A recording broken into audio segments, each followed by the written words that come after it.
One last question, comma. Will the talks from Wednesday and Thursday be posted on a website? And will Friday's talks also be available? Period. There are 2 people here who registered for a Friday session, comma, but they would rather not travel and keep the building open for 2 people. Period.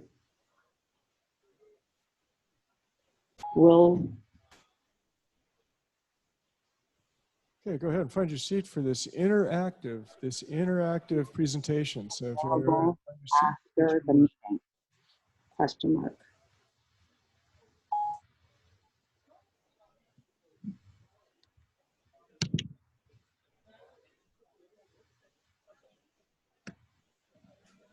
Yeah, good. Front and center, guys. All right. I realize I've heard that speech out like 4 times already. Uh-huh. Probably hear it 4 times. Uh-huh. I'm not showing up.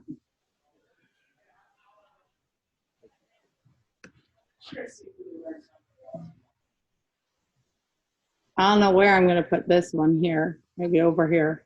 They got a lot of stuff.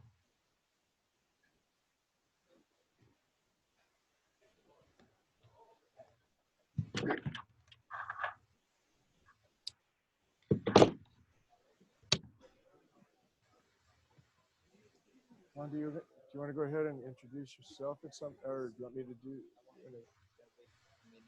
Yeah, I will. If you want more announcement, Yep. We need more people. Okay.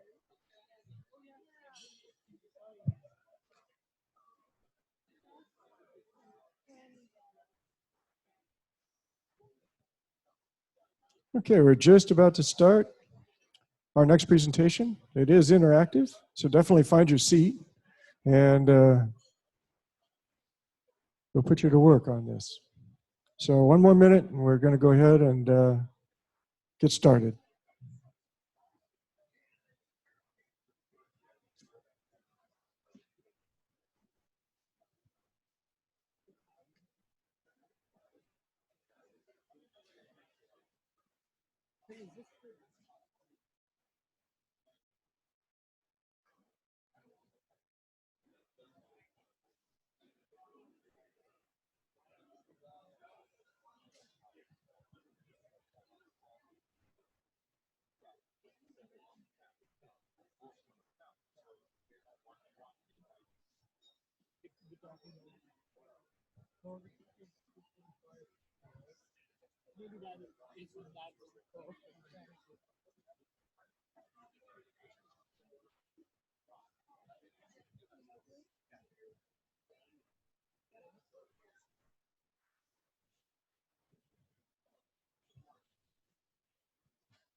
Chris.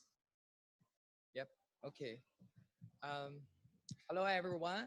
Thanks for coming to my session, and many thanks to the organizers. And in the next 50 minutes, 50 minutes, I am going to present my research. And we started this research a year and a half ago. It's about plastic mulch used in the red raspberry, and I have some really exciting data to share.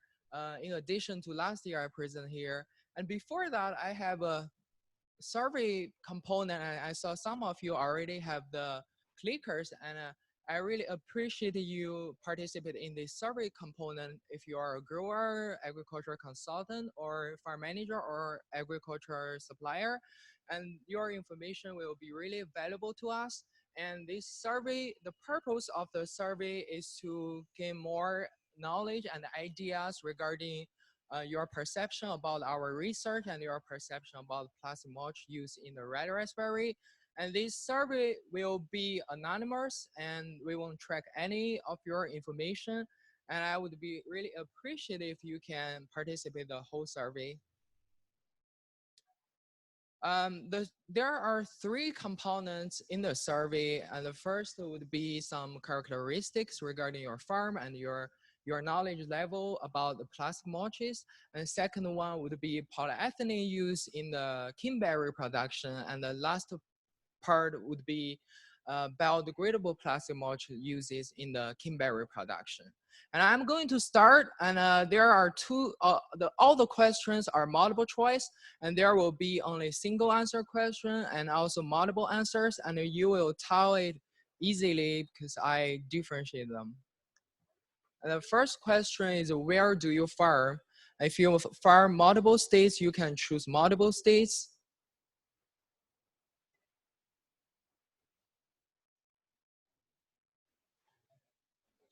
Okay, I saw the response stops. Okay. Yeah, those are just automatically generate the answers. And the second question is, what's your age? 2.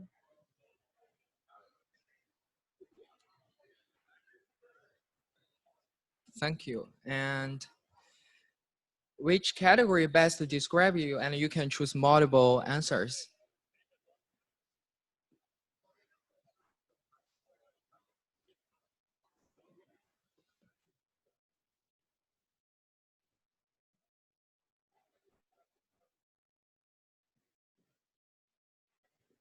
Thank you. What's the overall size of your farm?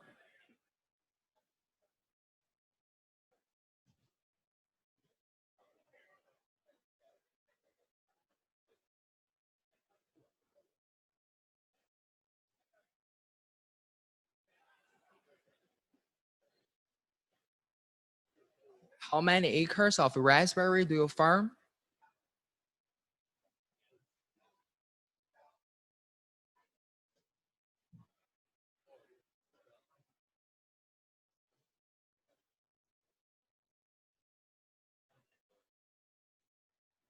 How many acres of blackberry do you farm?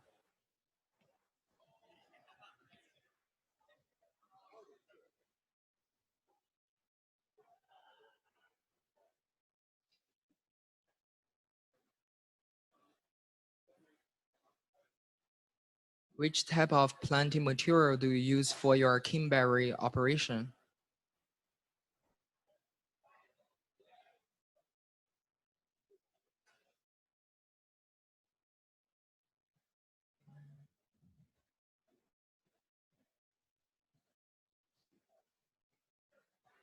Okay, next. How do you manage in-row weeds for new kimberry plantings?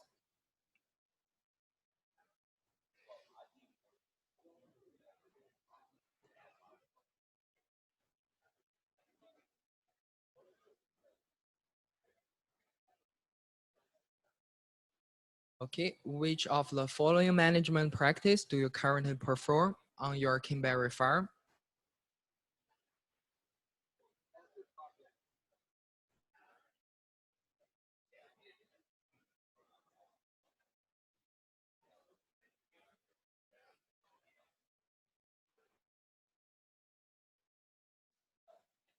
Okay. How familiar are you with about the WSU research regarding the plastic mulch used in the establishing red raspberry?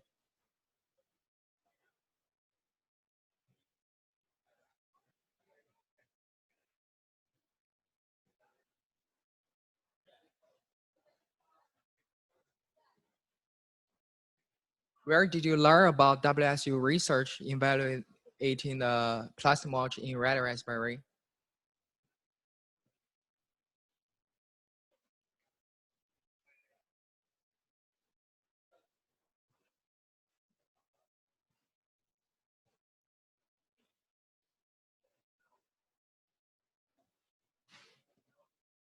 And the next part will be some questions specifically about PE mulch in the kimberry production.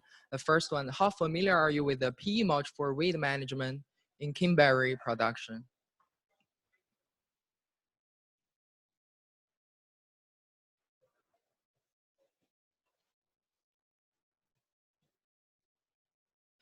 How do you think PE mulch impacts weed management compared to herbicide in kimberry production?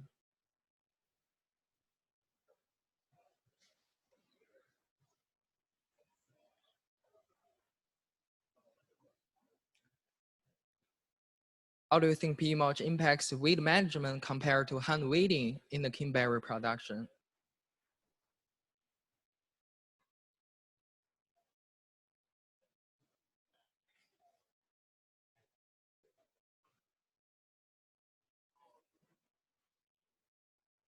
How do you think PE mulch impacts kimberry yield compared to bare ground production?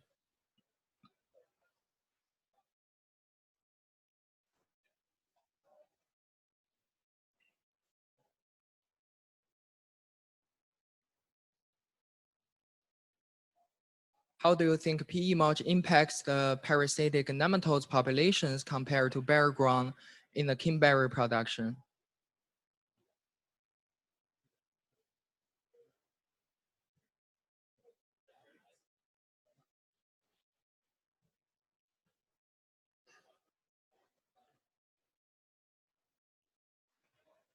With respect to kimberry production, which of following benefits of PE mulch interest you the most?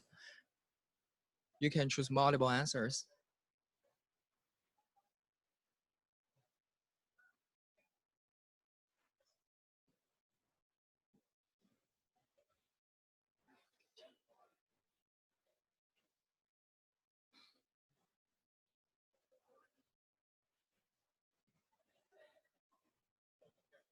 With respect to kimberry production, do you have any concerns about PE mulch use?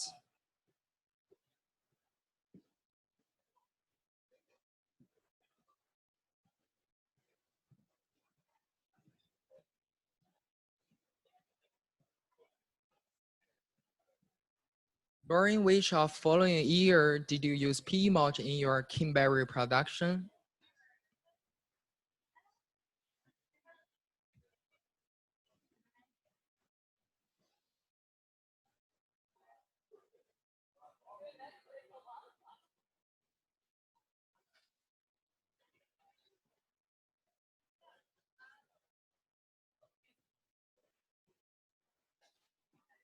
If you have used the PE mulch in your kimberry operation, and how satisfied have you been with its performance?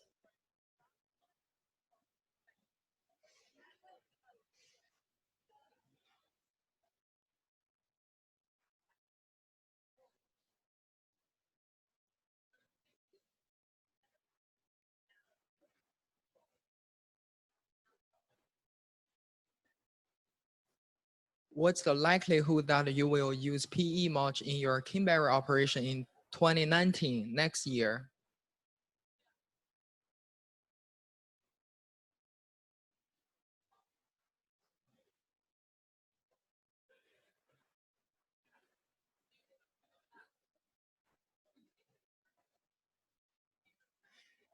If you plan to use it in next year, 2019, approximately what percentage of your acreage will be planted with PE mulch, the new kimberry acreage?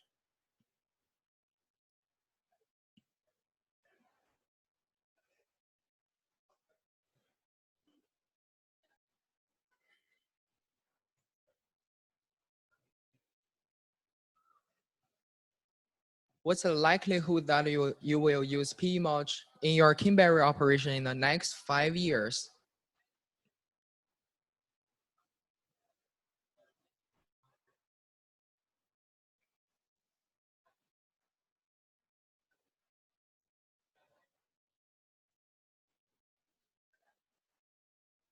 Now I'm shifting gear to some questions regarding biodegradable plastic mulches, and those questions are kind of similar to what I asked for PE mulch. How familiar are you with the biodegradable plastic mulches for weed management in kimberry production?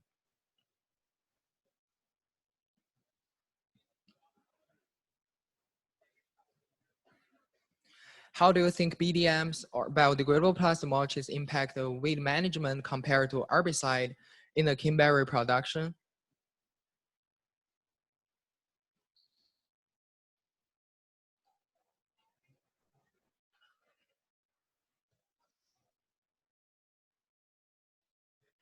How do you think BDMs impact weed management compared to hand weeding in kimberry production?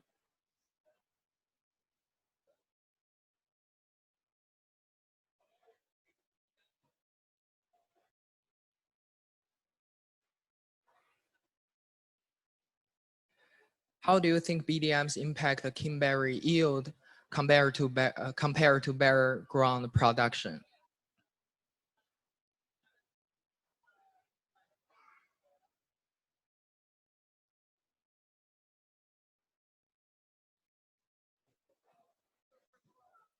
How do you think BDMs impacts parasitic nematode populations in kimberry production?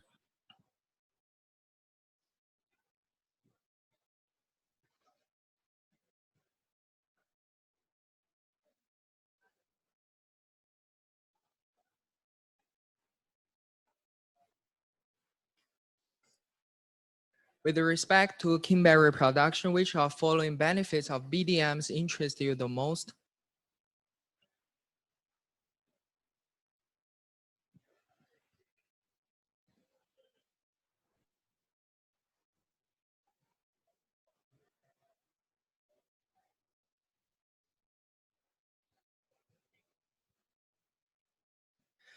With respect to kimberry production, do you have any concerns about the BDMs used in your kimberry production?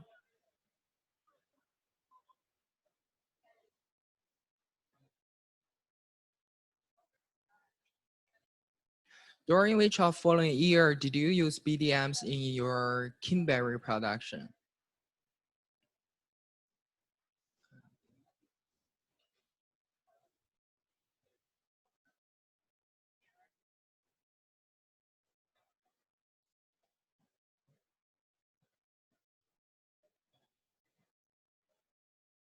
If you have used the BDM in your kimberry operation, and how satisfied have you been with its performance?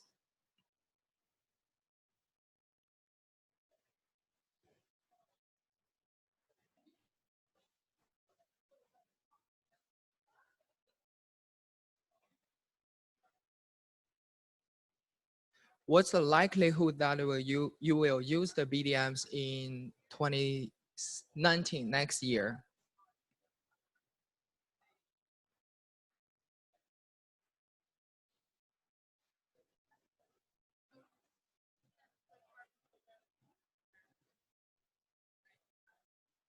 If you plan to use it in 2019, approximately what percent of your new kimberry acreage will be planted with BDMs?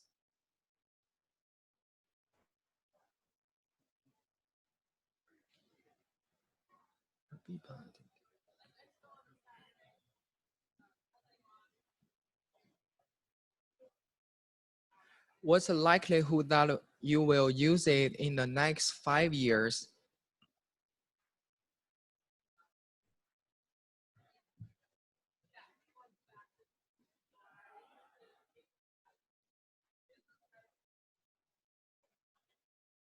And I have last part, which is a couple questions about the comparisons between BDM, biodegradable plastic mulch, and the polyethylene mulch.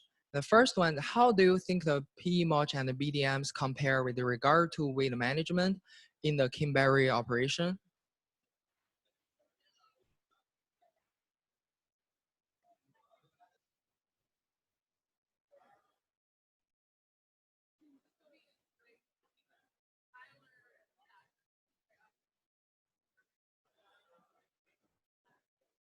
how do you think PE mulch and BDMs compare with regard to the kimberry yield?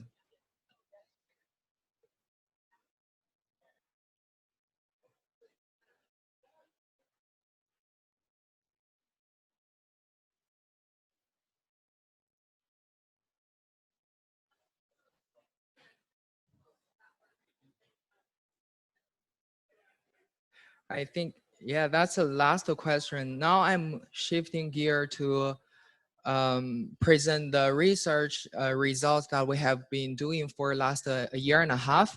And let me save the session first because I'm not really familiar with this software. I'll save it in the download.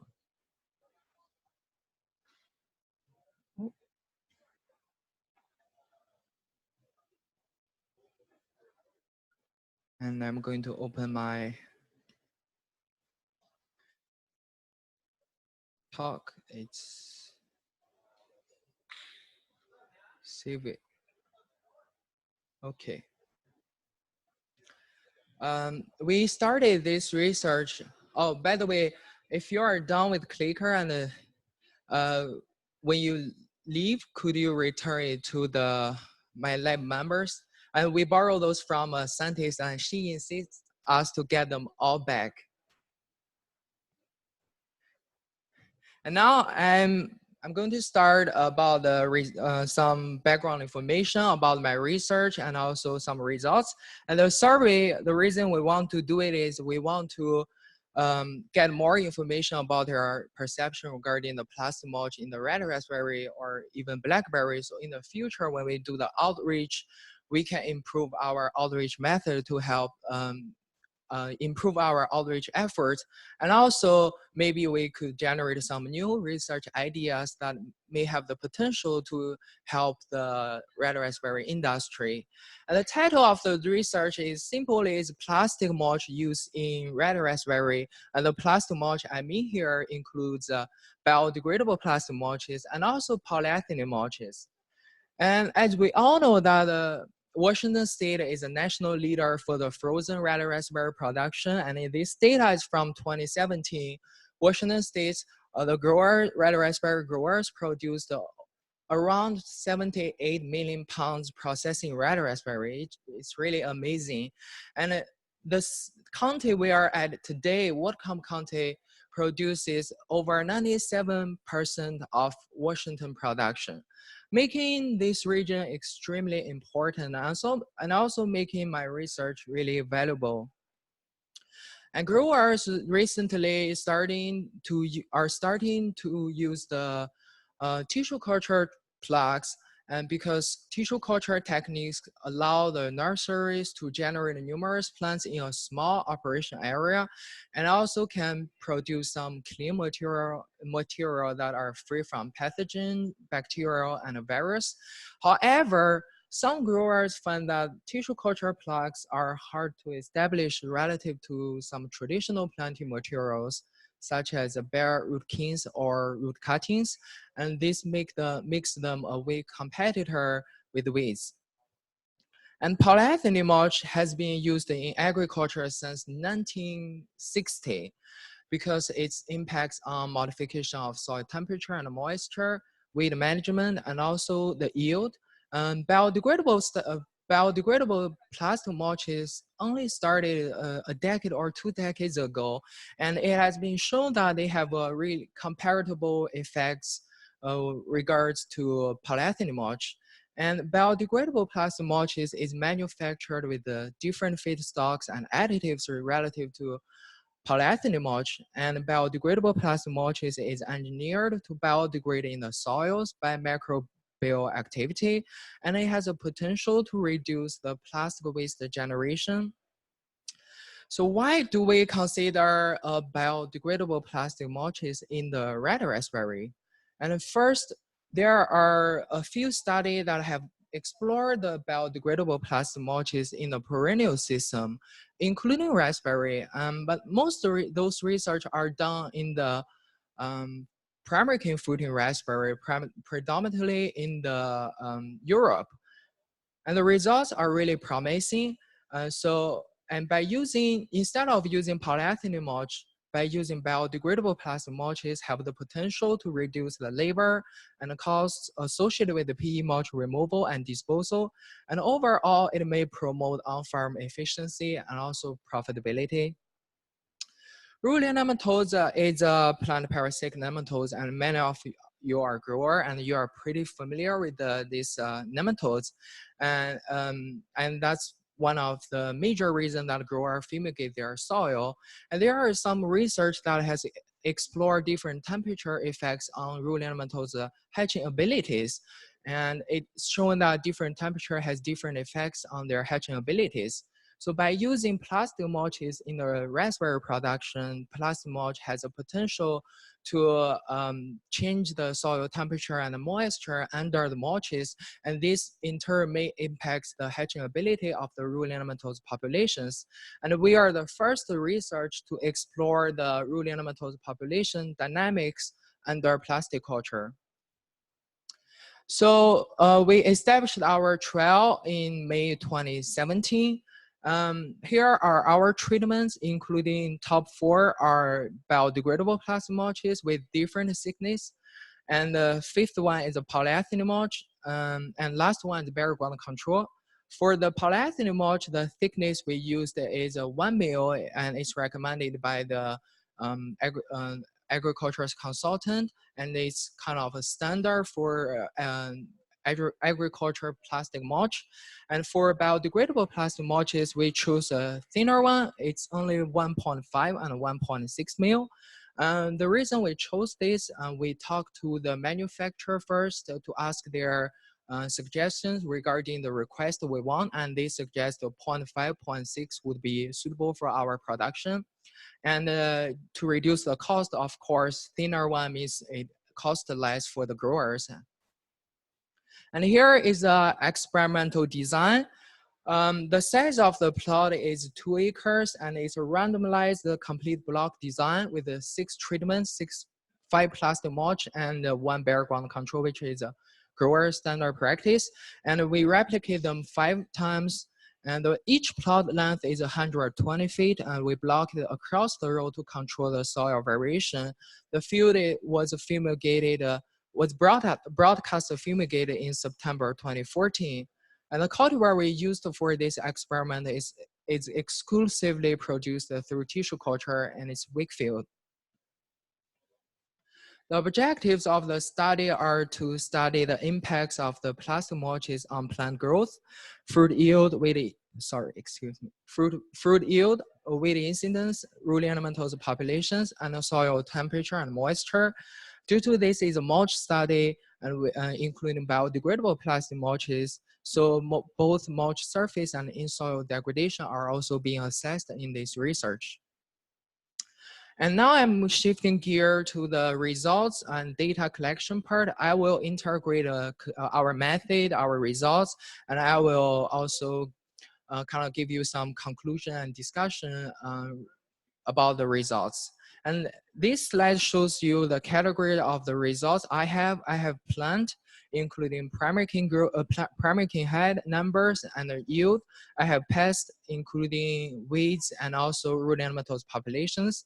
I have soils and mulches. Due to the interest of time, I will share all of them except the soil today.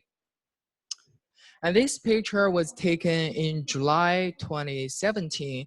It's only 2 months later after the mulch application. And I was in the field. I can clearly see the difference between the mulch treatments and the bare ground. If this picture cannot tell, sorry, let's look at method first. And this picture demonstrates how we measure the plant growth, and the man with the brown ring gear is counting the primary king numbers in each plant, and we count the 10 plants in each plot and we average them. And the man dressed in black, which is me, is measuring the tallest leaf tip for each plant. We also measure the 10 plants for each plot. So it's really representative. And this data is 2017 only plant growth, primary king height data. And let me walk you through the data. The y-axis here is the primary king height in inches. The x-axis here is the dates that we went to the field and measure the primary king height. And the May 2015 here, if there is a NS, that means no non-significant difference. If there is an asterisk bar, that means there is a statistical difference. And in May, we didn't find any difference between treatments, and which is good because the May data was our initial height. That's just after the mulch application. We went there and measured the initial height. And then after May, we found there were statistical difference between treatments all the way from June to October. And if we only, can you see my curve? Yes. If we only look at the data for October, which is the last date in 2017, we measured the primary king height, and we found that the average primary king height across the mulch treatments was 14 inches higher than the bare ground control. And we saw a similar trend in the primary king numbers, 2017 primary king numbers, excuse me. And we didn't find a difference in July primary king numbers. However, we found a difference afterwards. And if we still look at the last date, October, the data we collect, we counted the primary king numbers. We found that the average primary king numbers across all mulch treatments was 5 more than the bare ground control. So what does that mean, 5 more? If we look at the bare ground control, which is the green bar or the purple arrow it pointed here, that's the primary numbers for the bare ground control. It was 7 in October. However, the average for the mulch treatment ranged from 18 to 15. That if it's average on average in the mulch treatment was 5 more, that means it's 71% more than the bare ground control. That's a huge difference to me. And this picture was taken in January 2018. That's roughly 7-8 months later after the mulch application, what it looks like in the winter. And I went to the field in April. Again, this is after the growers tie the raspberry canes. If you walk through the field, at least when I walked through those fields in the April, I could clearly tell which is mulch treatment and which is bare ground control. And if we look at next slide here, and this was the same time I took the field picture, and here has treatment comparisons for our 6 treatments, and the first 5 pictures are all mulch treatments, including 4 biodegradable plastic mulches and 1 PE mulch, and the last one is bare ground control. And I think this picture does a really good job to demonstrate the difference between the bare ground control and the mulch treatments here. And we went to the field again in July 2018 and also September 2018. We collect primary king emergence and also primary king height again, because we want to know if there's any secondary effects for the plants using biodegradable and polyethylene mulch. This picture was taken in September. Those are the people that helped me, and I'm really thankful to them to help me during the whole research.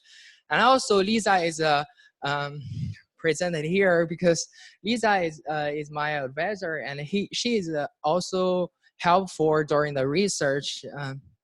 Not only because she's a professor, she can just be lazy at office. She's really active in the field work, and she loves field work.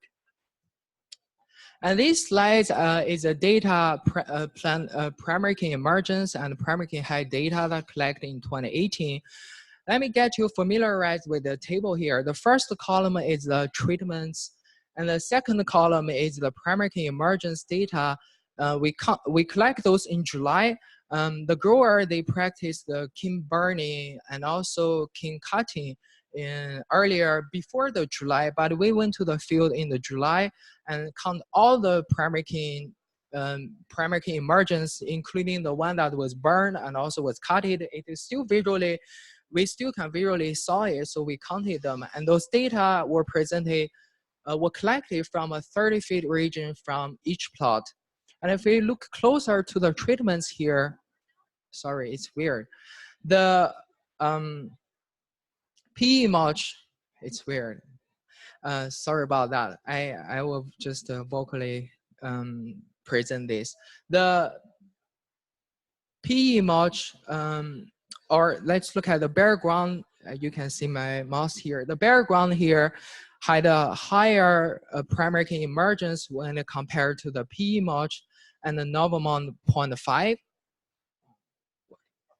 Okay. I'll give you the laser pointer. Okay, thank you. Oh, I know. Yeah. Thank you. There you go. Thank you, Chris. So the bare ground plot had a higher primary key emergence when compared to the PE mulch and Novamont 0.5, and the bare ground almost have 100% more than primary key emergence when compared to PE mulch. And then we went to the field again in September 2018. We want to see after all the practice, kin burning, kin cutting, without counting all those kins that were won't grow for next year, and what's the number for those plants here. And for the primary key head and primary key numbers, we didn't find any difference between treatments regarding those, but we plan to continue counting the primary key height and the numbers in next year.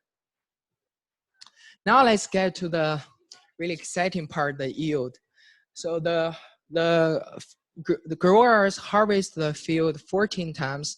And I also want to thank for Radar Farm. They are really helpful in this research. They just give us a perfect time to harvest every day, and we just fit the schedule. It works pretty good for us. I really thanks for Radar Farms. And the grower harvest the plots 14 times, and we went there collect the 13 times yield, which is really representative. We only missed one time. That's really end of the season, end of the July or earlier August. And if we look at this is a weak field. If you look at the trend of the harvest, we found that there are actually two peaks for the weak field cultivar, and which were around July 11th and July 23, and then the production decreased after July. Each harvest yield decreased after July 23rd. And if we look at the table here, this is kind of a busy table, but I will walk you through it. And I'm really excited about this yield. If we just look at the total yield here first, and all the top 5 treatments, which are all mulch treatments, had a statistical higher yield when compared to the bare ground control.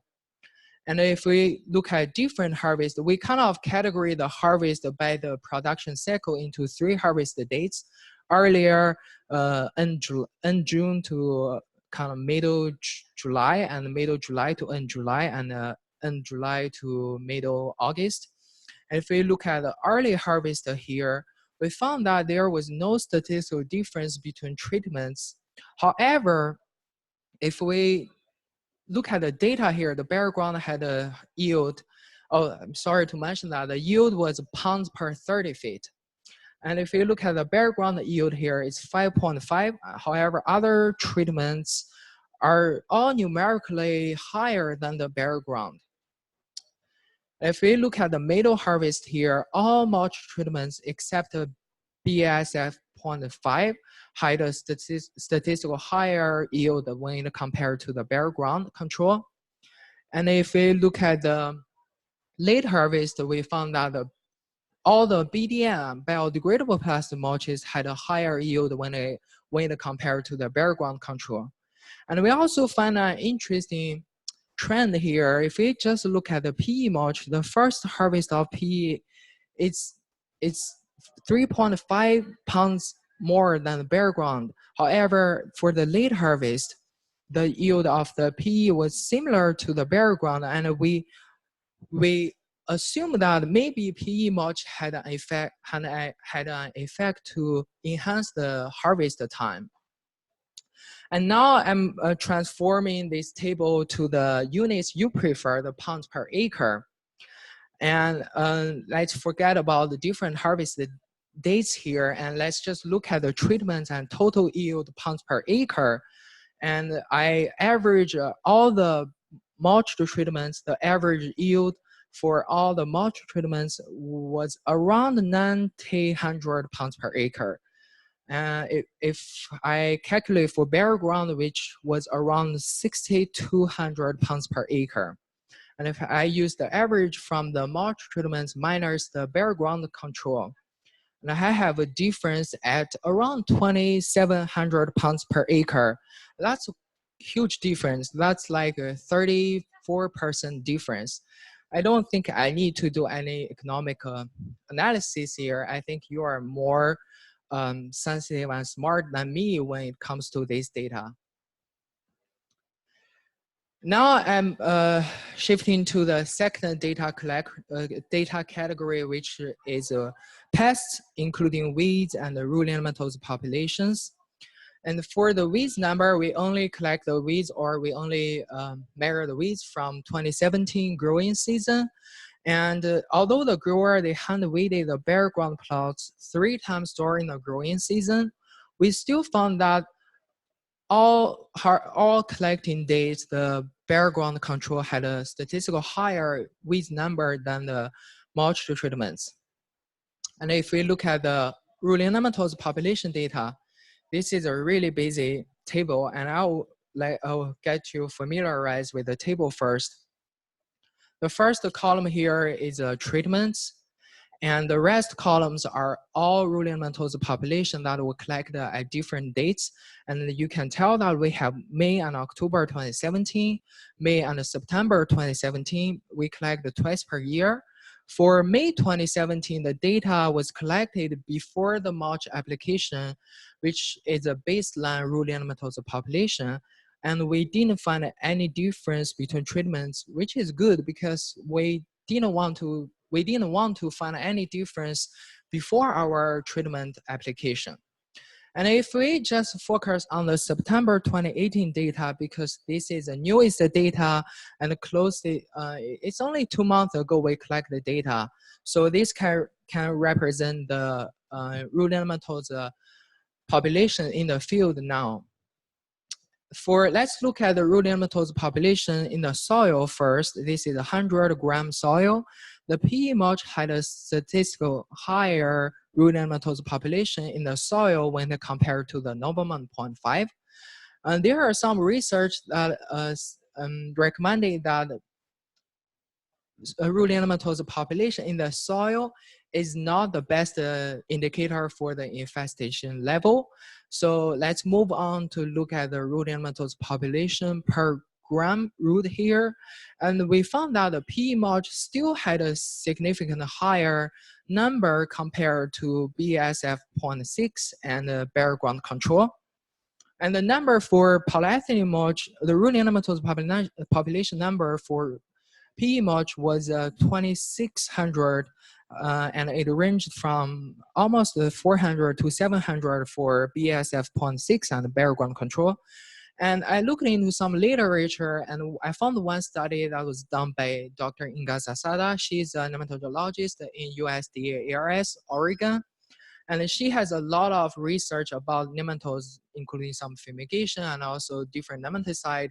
She has done a lot of work in London, and one of her study, there were 2 treatments. One treatment had a ruling nematodes population at around 2,300 numbers per gram soil, which is similar to the polyethylene mulch we have here.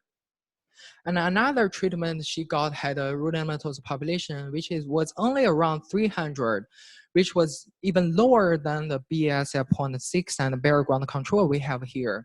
And she didn't find any difference between treatments in terms of the yield. So I'm not really worried about the data, the level here, and we didn't find the higher ruling nematodes population in the PE mulch reduce the yield. I just showed the yield, and if you remember that polyethylene mulch had a statistical higher yield compared to bare ground control, and had a similar yield compared to BASF 0.6. So what we assume that is the improved plant growth under the plastic mulch can outgrow the ruling nematodes population. And we will continue to collect more rural elementals population in next year or next 2 years. And we also plan to collect the yield the next year. So by then I should have more confidence to give you a conclusion. But so far we are not really worried about this level. And last category I have here is the mulch data, including person soil exposure and also in-soil degradation.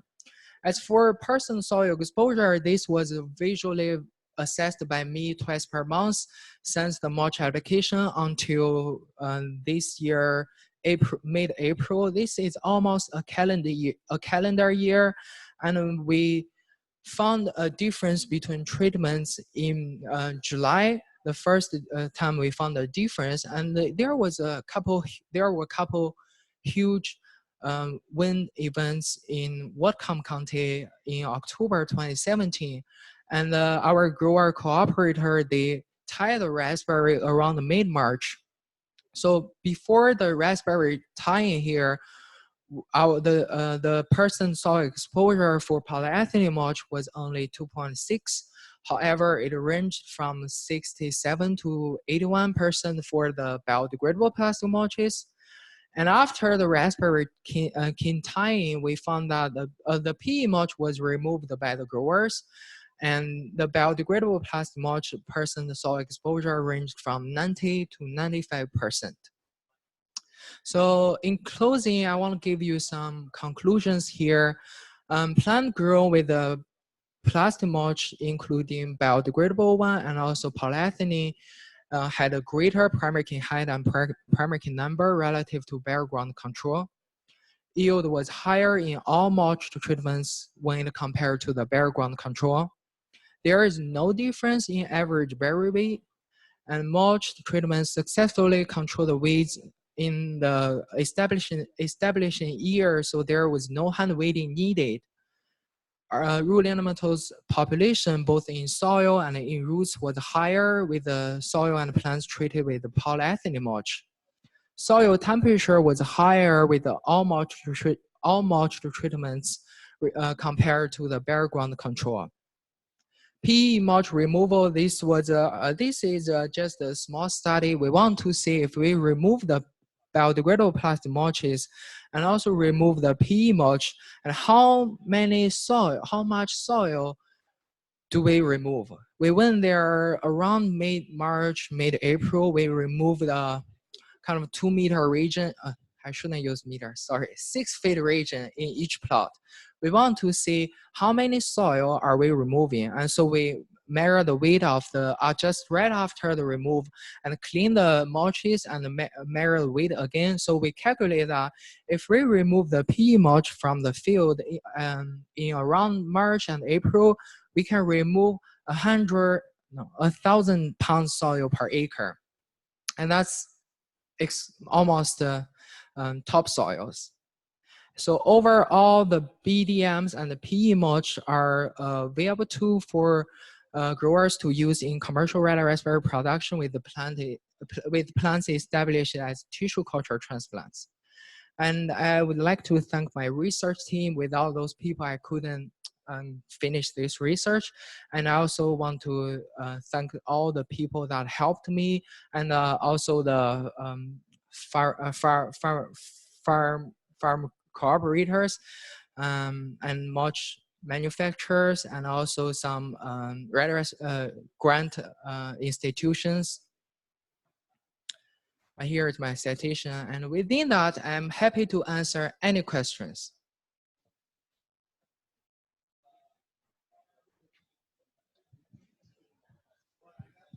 Any questions? Hey, George, we got a question over by you.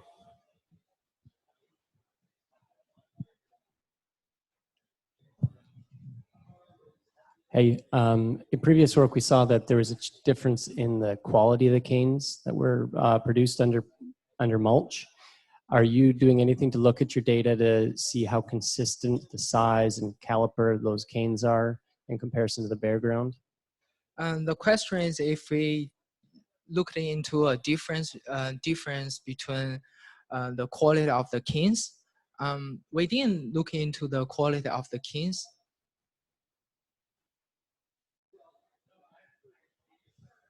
You could probably do that with the data that you have already, just Okay. looking at the degree of variability for different treatments. Okay, thank you, Eric.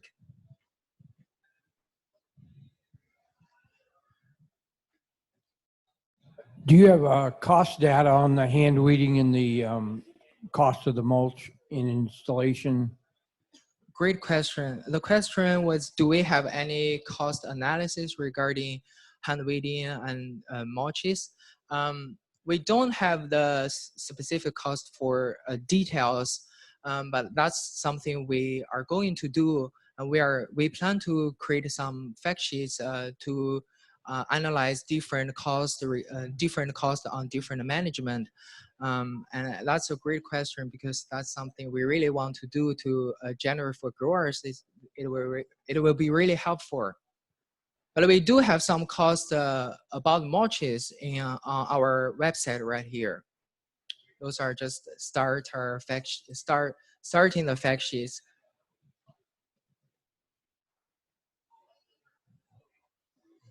Any other questions?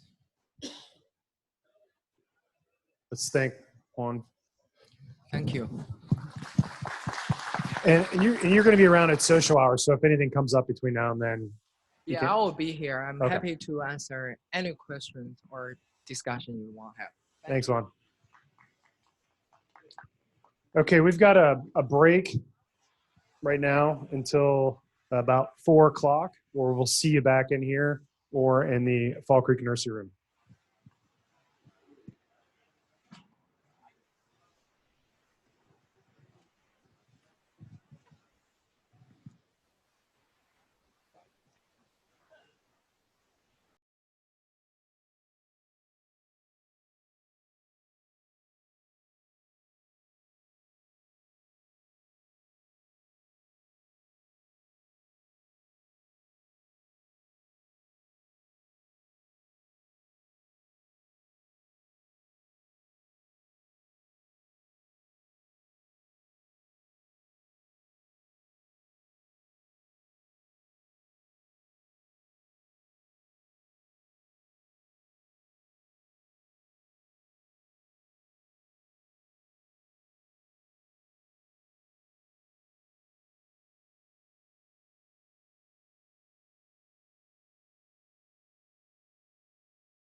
Music sounds better when you're premium.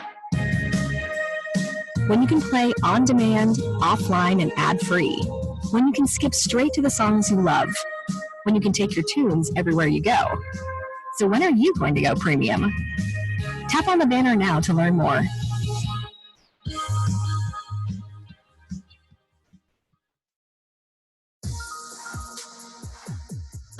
Vacation. You've worked hard for this, and now it's your time to unwind. The last thing you need is something to blow up your zen. Even if that something is an ad reminding you, there's an easier way to listen uninterrupted on Spotify. With Spotify Premium, you can hear all your favorite songs without ads. Tap the banner to learn more.